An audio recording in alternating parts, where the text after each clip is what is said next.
सबको praise the Lord, जय मसीह की शालोम। मैं आज एक बड़ा खास संदेश आप सबके बीच में लेकर आया हूं और आज का विषय है अबॉर्शन यानी कि गर्भपात। और आज हम पवित्र शास्त्र बाइबल में से समझेंगे परमेश्वर का वचन अबॉर्शन के बारे में क्या बोलता है।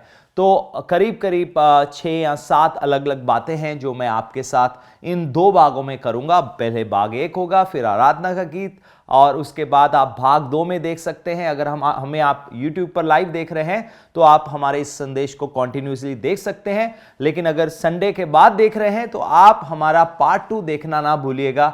इस शिक्षा को पूरी तरह से ग्रहण करना है।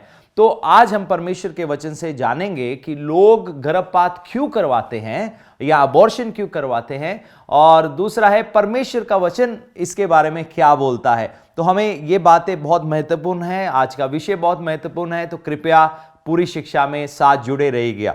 तो जो पहली बात, पहला कारण क्यों लोग गर्भपात कराते हैं था लूका 1:44 में, और देखो जो ही तेरे नमस्कार का शब्द मेरे कानों में पड़ा तो त्यों ही बच्चा मेरे पेट में आनंद से उछल पड़ा। तो यहां पर हम देखते हैं एलिजाबेथ के बारे में जो अपने बुढ़ापे में गर्भवती हुई, और मरियम भी गर्भवती थी।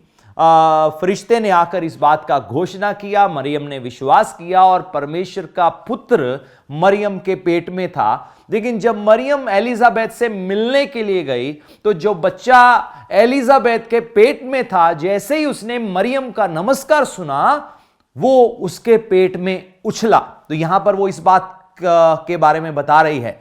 तो हम देखते हैं बच्चा क्यों उछला, क्योंकि उसमें जीवन है, क्योंकि बच्चा समझ सकता है। जब एक औरत प्रेग्नेंट होती है, बच्चा उसके पेट के अंदर मूवमेंट्स करता है, अपनी बाजू हिलाता है, अपनी टांगों को हिलाता है। तो बहुत सारे लोग गर्भपात इसलिए करवा लेते हैं क्योंकि वो इस बात को नहीं समझते कि वो बच्चा जो पेट में है उसमें जीवन है। लोग सोचते हैं जब तक वो मां के पेट से बाहर नहीं आता तब तक उसमें जिंदगी नहीं है, और उसके बाद ही एक बच्चे को मारना कत्ल कहलाता है। लेकिन पवित्र शास्त्र बाइबल में लिखा है, अगर हम इस बात पर गौर किया हमने, जैसे ही मरियम एलिजाबेथ से मिली जिसके अंदर प्रभु यीशु मसीह था, तो जैसे ही वो अंदरूनी बच्चा जो यूहन्ना बपतिस्मा देने वाला कहलाया, जैसे ही उसका मुलाकात मरियम के पेट में जो प्रभु यीशु मसीह थे उससे हुआ, वो एकदम खुशी से उछला। तो यानी कि यह बात इस बात का प्रमाण है और साबित करती है कि एक बच्चे के अंदर जीवन होता है। जैसे मैंने आपको लूका रचित सुसमाचार 1 और 44 आयत में बताया।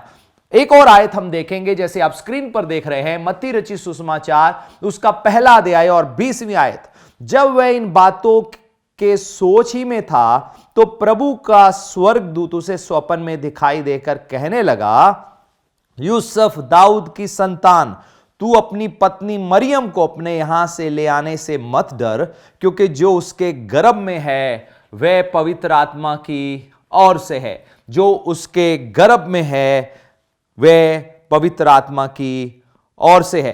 तो हम यहां पर देखते हैं, यहां पर लिखा गया है वह जो उसके गर्भ में है।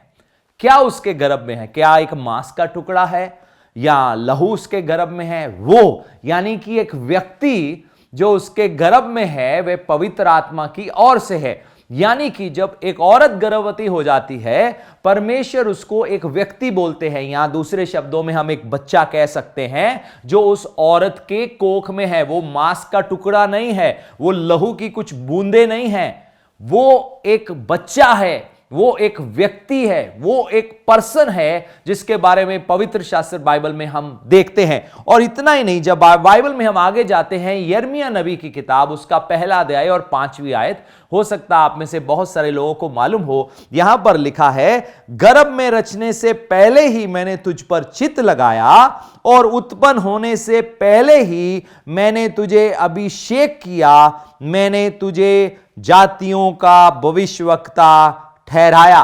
गर्भ में रचने से पहले, यानी कि अभी बच्चा मां के गर्भ में प्रभु ने रचना शुरू नहीं किया, उससे पहले ही परमेश्वर कहते हैं मैंने तुझ पर चित्त लगाया, मैंने तुझ पर ध्यान लगाया, मैंने तुझ पर मन लगाया, मैंने तुझको बुलाहट दिया, मैंने तेरे जीवन का प्लानिंग किया, मैंने तेरे जीवन का योजना बनाया। यानी कि अभी एक औरत गर्भवती हुई भी नहीं, अभी परमेश्वर ने अपने हाथों से बच्चे को मां के गर्भ में अभी रचना भी शुरू नहीं किया। यानी कि दूसरे शब्दों में जो मैं शब्द इस्तेमाल कर रहा हूं हाथों से, मेरे कहने का अर्थ यह है कि परमेश्वर ही है जो एक बच्चे को उसके मां के गर्भ में रचते हैं। तो यहां पर परमेश्वर का वचन यहां पर कहता है, तुझे गर्भ में रचने से पहले ही मैंने तुझ पर ध्यान लगाया है। यानी कि अभी एक व्यक्ति दुनिया में आया नहीं, लेकिन परमेश्वर उसको पहले से ही जानते हैं, उसके जीवन में पहले से बुलाहट दे दिया, उसके जिंदगी के बारे में पहले ही परमेश्वर ने योजना बना दिया। हर एक बच्चा जो इस दुनिया में आने वाला है या आता है, उसके लिए परमेश्वर की योजना होती है। वो बात अलग है, हर कोई परमेश्वर की योजनाओं के अनुसार नहीं चलता, क्योंकि वो परमेश्वर के वचन पर नहीं चलते या प्रभु को कई बार नहीं जान पाते। लेकिन परमेश्वर की हर एक बच्चे के जीवन से परमेश्वर की एक योजना होती है, मां के गर्भ में रचने से पहले भी। तो ये गॉड का प्लानिंग है, ये परमेश्वर का योजना है। तो हम लोग जब गर्भपात या अबॉर्शन लोग करवाते हैं, वो परमेश्वर की उस प्लानिंग के खिलाफ खड़े हो रहे हैं, परमेश्वर की उस योजना के खिलाफ खड़े हो रहे हैं। और याद रखें, मैंने कहा कि जो पेट में है उसको बच्चा कहा गया है, और हम गौर कर रहे हैं कि जो बच्चा मां के पेट में होता है उसमें जीवन होता है। और बहुत सारे लोग अबॉर्शन इसलिए करा देते हैं, जैसे बाइबल में परमेश्वर ने कहा, ज्ञान की कमी के कारण मेरे लोग नाश हो रहे हैं। तो यिर्मयाह नबी का बुलाहट मां के गर्भ में रचने से पहले था, मां के गर्भ के दौरान भी था, और जब मां के गर्भ से बाहर आया तब भी परमेश्वर का बुलाहट जो था वो उसके जीवन से था। एक और आयत देखेंगे, आइसाया चैप्टर 49 एंड वर्स 1।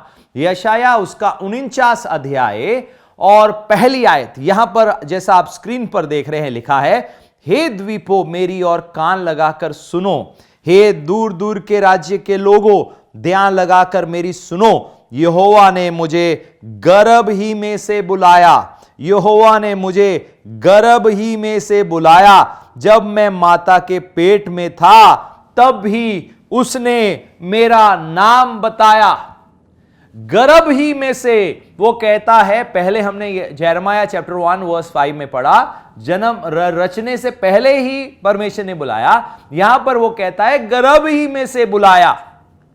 और आखिर में क्या देखते हैं, हम देखते हैं आखिरी जो बात वो बोलता है, जब मैं माता के पेट में था तब ही उसने मेरा नाम बताया। तब ही परमेश्वर ने उसका नाम रख दिया। तो उसमें जीवन है, वो परमेश्वर की योजना है, उसमें लाइफ है। हमें इस बात को समझना होगा, चाहे वो उसको कंसीव किए 1 महीना हो गया, 2 महीने हो गए, 7 महीने हो गए, 9 महीने हो गए, उसमें जीवन है। परमेश्वर का उसके जीवन से योजना है, परमेश्वर ने उसका नाम तय कर दिया है, परमेश्वर ने उसको एक खास नाम, यानी कि हो सकता है कि वो नाम नहीं जो मनुष्य तय करता है, लेकिन एक नाम वो है जो परमेश्वर उसको देते हैं, यानी कि उसके जीवन की योजना को जाहिर करने वाला वो नाम। बाइबल में हम बहुत सारे ऐसे बच्चों के बारे में देखते हैं जिनका नाम उनके जन्म से पहले रख दिया, या तो जब वो मां के पेट में थे या मां के गर्भ में रचे जाने से पहले ही परमेश्वर ने उनका नाम रख दिया। जैसे बाइबल में हम पढ़ते हैं इश्माइल के बारे में, उत्पत्ति की किताब में 16 अध्याय 11 आयत में उसके बारे में लिखा है कि कैसे परमेश्वर ने उसका नाम उसके जन्म से पहले ही कह दिया कि उसका नाम इश्माइल रखना। फिर इसहाक के बारे में लिखा है 17 का 19, उत्पत्ति की किताब जेनेसिस चैप्टर 17 वर्स 19 में हम पढ़ते हैं कैसे इसहाक का नाम उसके जन्म से पहले रखना। फिर उसके बाद हम सुलेमान के बारे में पढ़ते हैं कैसे पहला इतिहास 22वां अध्याय और 9वीं आयत, first chronicles chapter 22 and verse 9, यहां लिखा है, देख तुझ में से एक पुत्र उत्पन्न होगा जो शांत पुरुष होगा, और मैं उसको चारों ओर के शत्रुओं से शांति दूंगा। उसका नाम तो सुलेमान होगा, और उसके दिनों में इज़राइल को शांति और चैन दूंगा। उसका नाम तो सुलेमान होगा। तो सुलेमान के जन्म का भी, उसके नाम का घोषणा उसके जन्म से पहले परमेश्वर ने कर दिया। फिर योशाया के बारे में पढ़ते हैं, साइरस है, यूहन्ना बपतिस्मा देने वाले के बारे में हम कैसे भूल सकते हैं, जैसे लूका रचित सुसमाचार पहला अध्याय 13 आयत आप स्क्रीन पर देख रहे हैं, ल्यूक चैप्टर 1 वर्स 13, इसके बारे में हम पढ़ते हैं, यहां लिखा है, परंतु स्वर्गदूत ने उससे कहा, हे जकरिया भयभीत ना हो, क्योंकि तेरी प्रार्थना सुन ली गई है और तेरी पत्नी एलिशिबा से तेरे लिए एक पुत्र उत्पन्न होगा और तू उसका नाम यूहन्ना रखना। तू उसका नाम जॉन रखना, यूहन्ना रखना। तो हम देखते हैं कैसे स्वर्गदूत आकर यह घोषणा करता है, अभी वो गर्भवती भी नहीं हुई, पहले ही परमेश्वर ने उस बच्चे का नाम रख दिया। पहले ही परमेश्वर ने उस बच्चे का नाम रख दिया। पहले ही परमेश्वर का उस बच्चे के जीवन से योजना था। उसको अपने परमेश्वर रचने से पहले, माता के गर्भ में रचने से पहले परमेश्वर ने उस पर चित्त लगाया, उस पर अपना मन लगाया। उसके प्रति परमेश्वर की योजना थी। तो हर एक बच्चा जो मां के पेट में आता है और मां के पेट में आने से पहले, अभी चाहे वो अभी कंसीव नहीं किया, परमेश्वर का उसके लिए एक योजना होता है। तो दूसरी बात हम देखेंगे, क्यों लोग गर्भपात कराते हैं। उसका कारण है, बाइबल में जैसे लिखा है, आखिरी दिनों में लोग स्वार्थी हो जाएंगे। आपको मालूम है, पुराने समयों में लोगों के बहुत सारे बच्चे होते थे। कईयों के 10 बच्चे थे, कईयों के 12 बच्चे थे। मेरे पिताजी के भी बहुत सारे भाई और बहुत सारी बहनें थी। आज लोग बर्थ कंट्रोल करते हैं कई तरीकों से, तो मैं उसके बारे में ये नहीं कहने लगा वो सही है या गलत है, लेकिन हम देखते हैं पुराने समयों में लोगों के बहुत सारे बच्चे थे। बाइबल में हम पढ़ते हैं, इतिहास में पढ़ते हैं, उत्पत्ति की किताब और कई जगहों में हम देखते हैं लोगों के बहुत सारे बच्चे थे। और हम देखते हैं कि कैसे परमेश्वर ने उनको आशीष दिया, परमेश्वर का कैसे उनके प्रति योजना था। तो आज हम देखते हैं कि बहुत सारे लोग अबॉर्शन या गर्भपात कराते हैं। जो वन ऑफ द रीजन उसका है वो है स्वार्थ, यानी कि सेल्फिशनेस, या मनुष्य का दुष्ट स्वभाव। यानी कि आज मनुष्य को यह एहसास ही नहीं होता कि जब हम एक बच्चे को मां के पेट के में मारा जा रहा है, वो कितना बड़ा गुनाह है। आपको मालूम है अबॉर्शन कैसे करते हैं, कैसे अंदर सीजर स्पेशल कैंचियां होती है, कैसे अंदर लेकर जाते हैं मां के पेट के अंदर, और वहां जाकर बच्चों को छोटे छोटे टुकड़ों में काटा जाता है ताकि वो बच्चे को बाहर निकाला जा सके, उसको मारा जा सके। तो ये एक बहुत ही घिनौना अपराध है, ये विकेडनेस है, ये दुष्टता है। और आज ये इसलिए है क्योंकि मनुष्य दुष्टता में चला गया है और मनुष्य स्वार्थी हो गया है। क्योंकि कईयों को लगता है अगर बच्चा आ गया तो हमारी जिंदगी कहीं मुश्किल में ना पड़ जाए। पहले ही घर में 2 बच्चे हैं, उन्हीं का खर्चा नहीं निकला, प्रति तीसरा आ रहा है और लोड हमसे उठाया नहीं जाएगा, इसलिए बच्चों को मार दो। और ये कारण एक ही है, क्योंकि विश्वास नहीं है। प्रभु यीशु मसीह ने कहा, इस बात की चिंता ना करो कहां से खाएंगे कहां से पिएंगे, तुम लोग तो पंछियों से कितना बढ़कर हो। परमेश्वर अगर उन पंछियों की देखभाल कर सकते हैं तो तुम्हारी जो परमेश्वर के बच्चे हो, तुम्हारी देखभाल क्यों ना करेंगे। तो विश्वास की कमी के कारण, डर के कारण, खौफ के कारण, स्वार्थ के कारण या दुष्टता के कारण लोग गर्भपात करा लेते हैं। कई बार हम देखते हैं लोग नाजायज संबंधों में पड़ जाते हैं, नौजवान लड़के लड़कियां नाजायज संबंधों में पड़ जाते हैं और वो लड़कियां गर्भवती हो जाती है और अपने गुनाह को, पाप को छुपाने के लिए एक बच्चे का कत्ल कर दिया जाता है। तो ये सब क्यों हुआ? ये दुष्टता के कारण हुआ। और लोग कहते हैं कि अगर हम अबॉर्शन ना करवाएं तो अब क्या करवाएं, क्योंकि अब हम प्रेग्नेंट हो गए।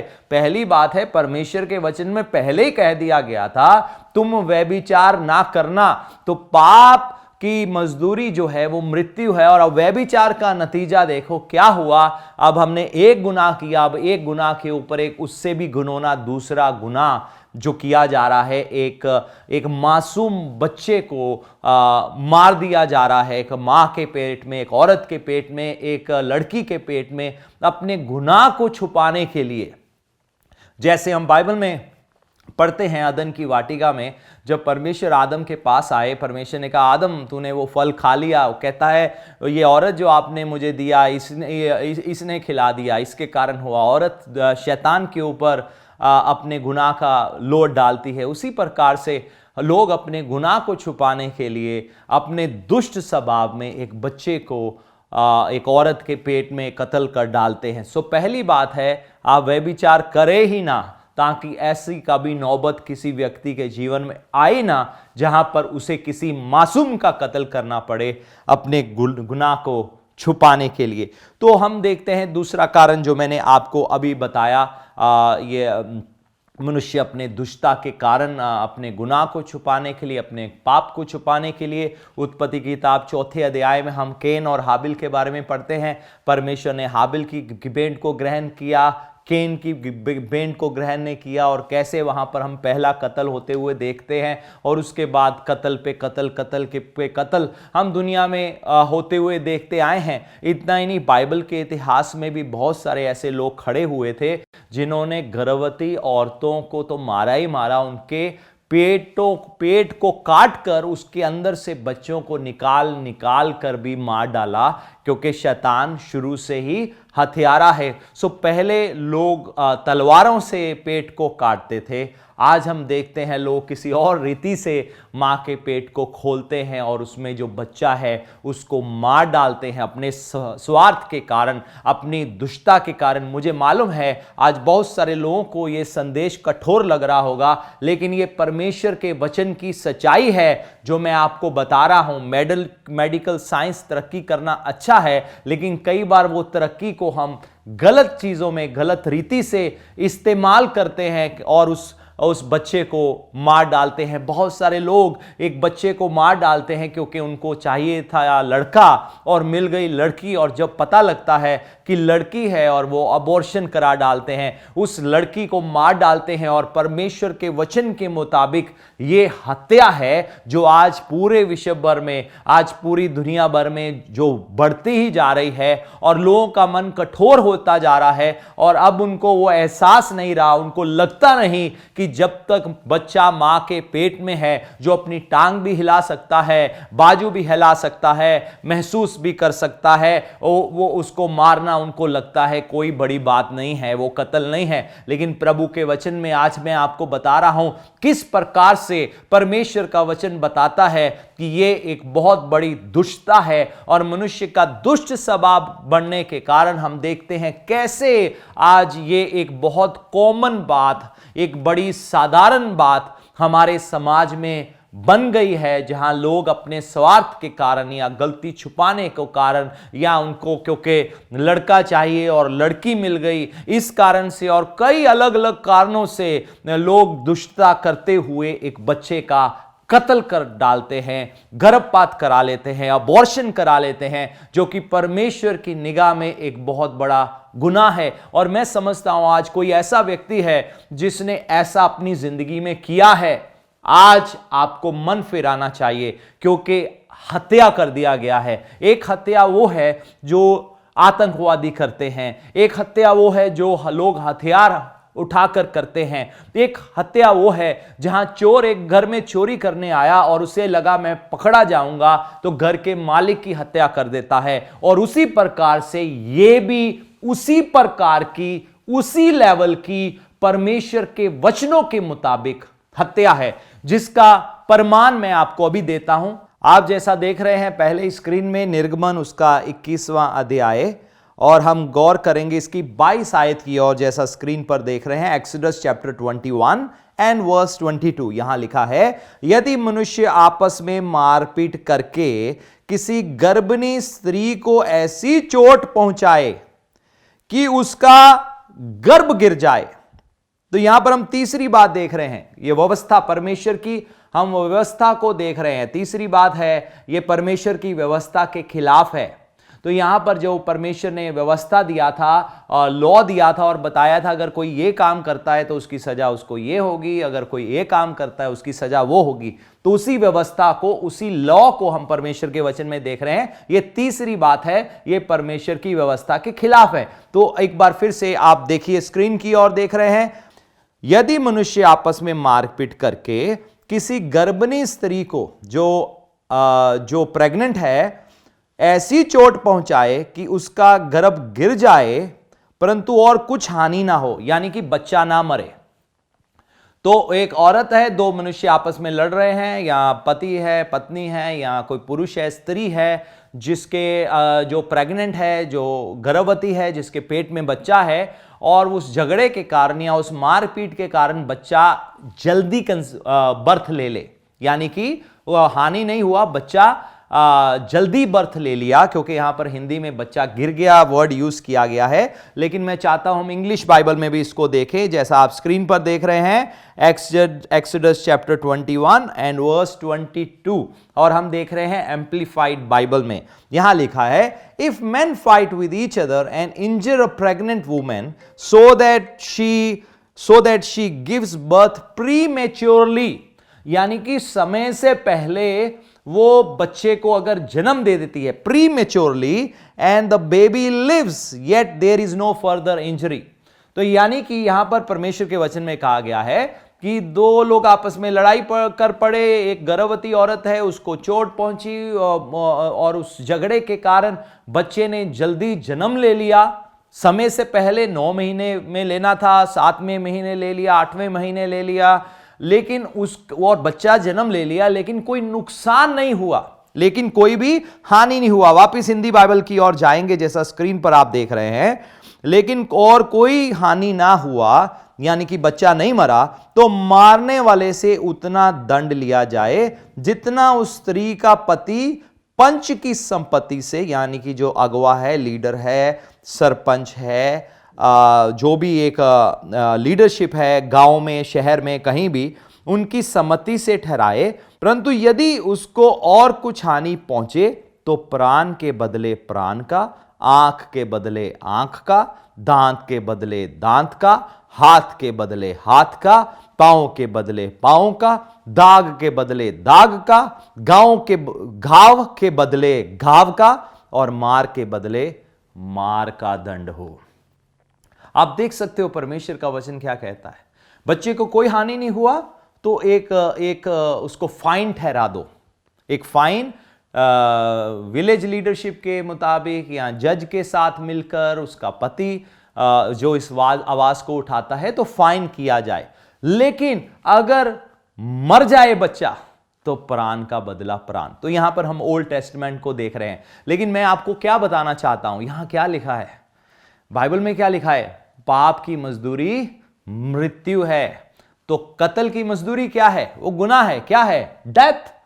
एक दिन परमेश्वर ने सभी का न्याय करना है, एक दिन सबको परमेश्वर के सिंहासन के सामने खड़े होना है। लेकिन धन्यवाद हो, आज हमारे पास उम्मीद है, आशा है, क्योंकि प्रभु यीशु मसीह ने कहा, तुम्हारे गुनाह चाहे लाल सुर्ख रंग के भी क्यों ना हो, मैं बर्फ के समान श्वेत कर दूंगा। इसलिए कितना महत्वपूर्ण है आज हमें प्रभु यीशु मसीह पर विश्वास करना, ताकि इस गुनाह से भी अगर किसी ने अपने जीवन में किया है, पाप धुल जाएं, इस गुनाह से भी हम बच जाएं, ताकि एक दिन कत्ल के बदले या जान के बदले या प्राण के बदले हमें अपने प्राण को गंवाना ना पड़े।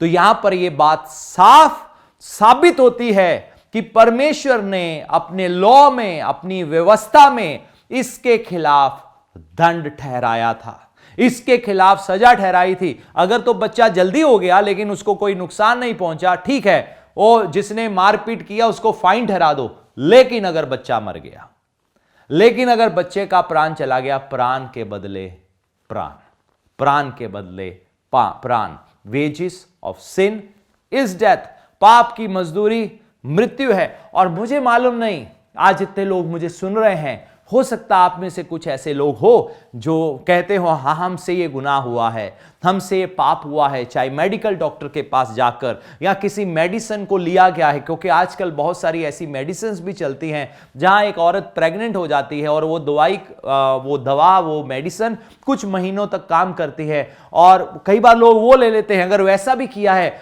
ये एक प्राण को लेना है, ये कत्ल करना है, ये परमेश्वर की नजरों में वैसी ही दुष्टता है जैसे एक व्यक्ति हथियार उठाकर कुछ मासूम लोगों को मार डालता है। हम देखते हैं जब कोई आतंकवादी कहीं हमला करता है, न्यूज़पेपर्स में आता है, मासूम लोगों का जान ले लिया गया, निहत्थे लोगों का जान ले लिया गया। हम कितना विलाप करते हैं। उसी प्रकार से जब एक बच्चे को मां के पेट में मार दिया जाता है, परमेश्वर भी उस बच्चे के लिए विलाप करते हैं और कहते हैं, इन लोगों ने एक और मासूम को मार डाला।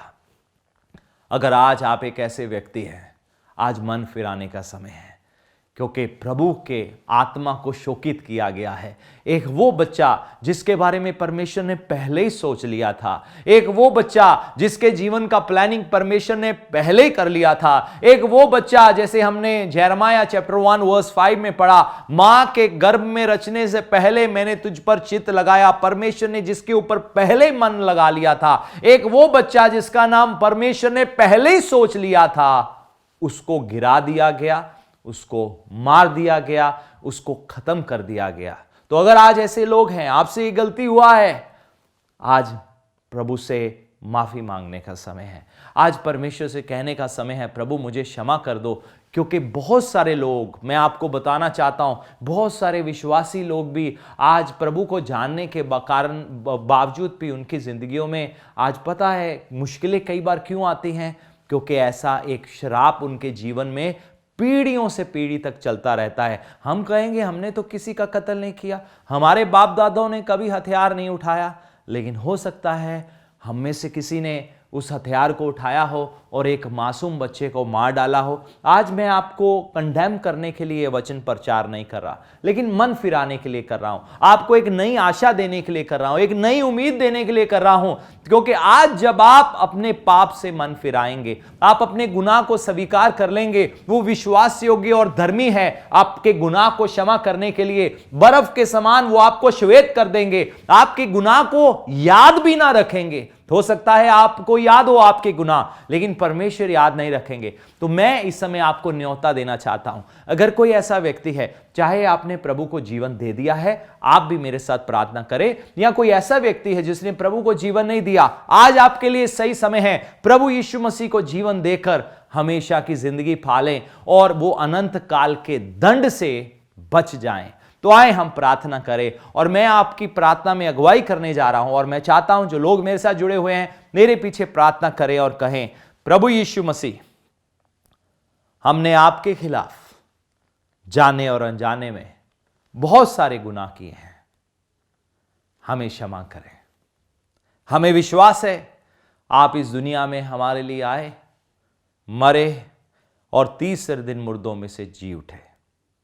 प्रभु यीशु मसीह अपने लहू से मुझे धो डाले, मुझे पवित्र कर दे, चाहे ये वाला गुनाह या कोई और गुनाह मैंने अपने जीवन में किया है, आज मुझे बर्फ के समान श्वेत कर दे। मेरे दिल में आने के लिए धन्यवाद, मेरी जिंदगी में आने के लिए धन्यवाद, एक नया जीवन देने के लिए धन्यवाद, यीशु मसीह के नाम में, आमीन। अगर आज आपने ये प्रार्थना किया है और ये गलती अगर आपसे हुआ है या कोई और गलती जीवन में, याद रखना आपका गुनाह क्षमा कर दिया गया है। परमेश्वर अब आपके गुनाह को याद ना रखेंगे, क्योंकि परमेश्वर ने कहा मैं तुम्हारे गुनाहों को याद ना रखूंगा, क्योंकि आपने इन गुनाहों के ऊपर प्रभु यीशु मसीह के लहू को बोल दिया है, और ये लहू बोलने के कारण आपके गुनाह को धो डाला गया है। अब दाग के बदले दाग नहीं होगा, प्राण के बदले प्राण नहीं होगा, दांत के बदले दांत नहीं होगा, लेकिन परमेश्वर की दया आपके जीवन में होगी।